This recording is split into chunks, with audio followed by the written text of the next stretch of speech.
What's up, guys? This is Andy BC Builds, showing you a new machine I acquired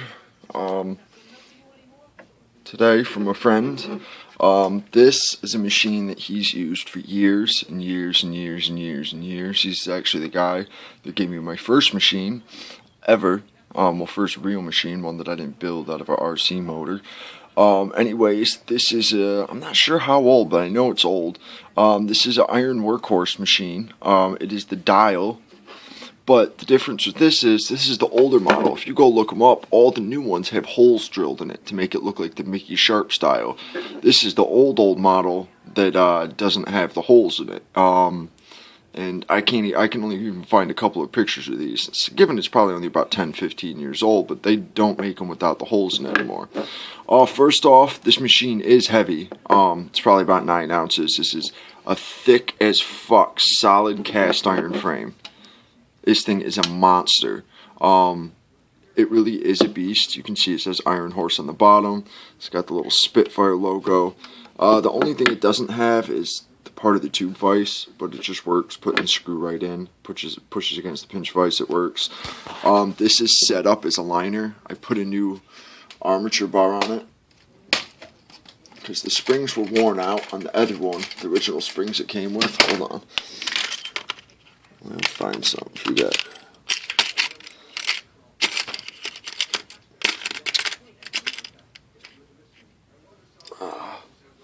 There we go. The springs were worn out, but the thing was, this is the armature bar that it had on it for a liner. It may not look that big in perspective, but this armature bar is fucking gigantic. This is almost twice as heavy as any armature bar I have. It comes with a gigantic armature bar, but because they come with such big and heavy armature bars, they come with, I think, 23 gauge springs, which are really thick, so it kind of evens it out.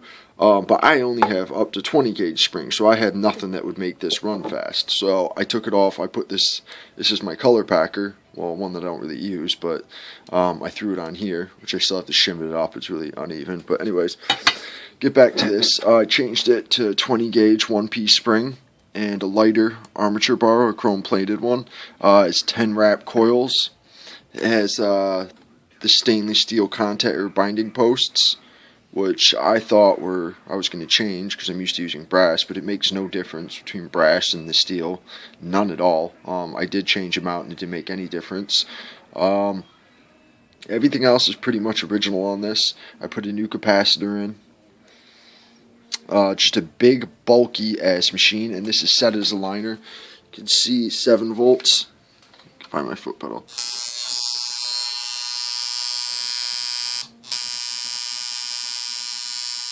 That's 144 cycles per second.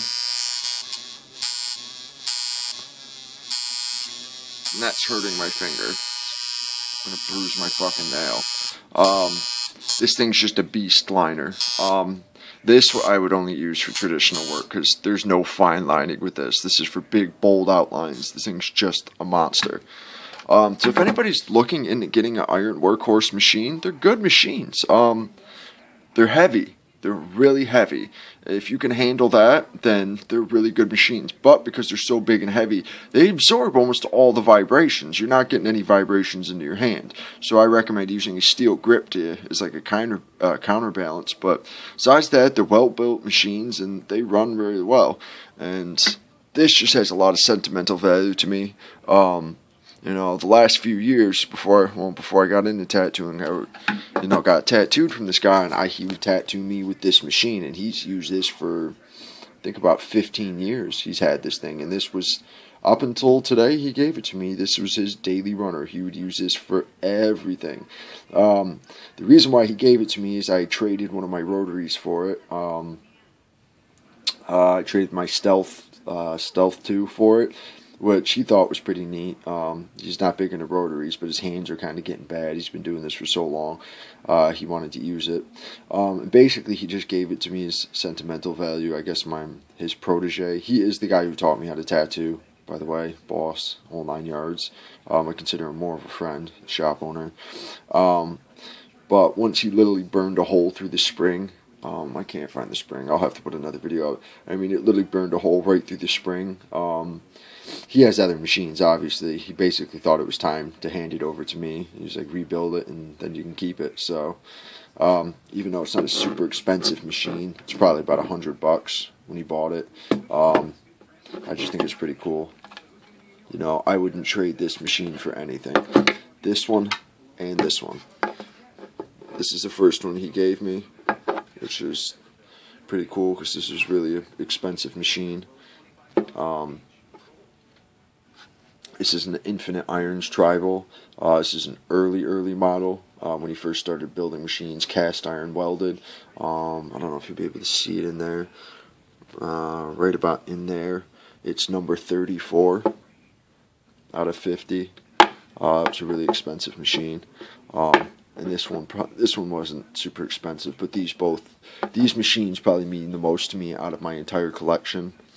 Obviously I changed the coil wraps on here. The original coil wraps are underneath, and I have the original armature bar too, but that's worn down.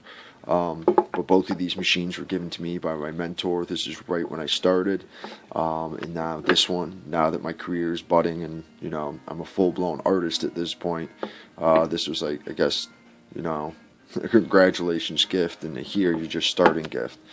So I wouldn't sell these things for the world. Color packer / shader, and then liner. Honestly, I'm probably going to frame both of these at this point, put them in a nice glass frame box, hang them in the shop. But anyways, I'll run it again. 7 volts, run 142 hertz.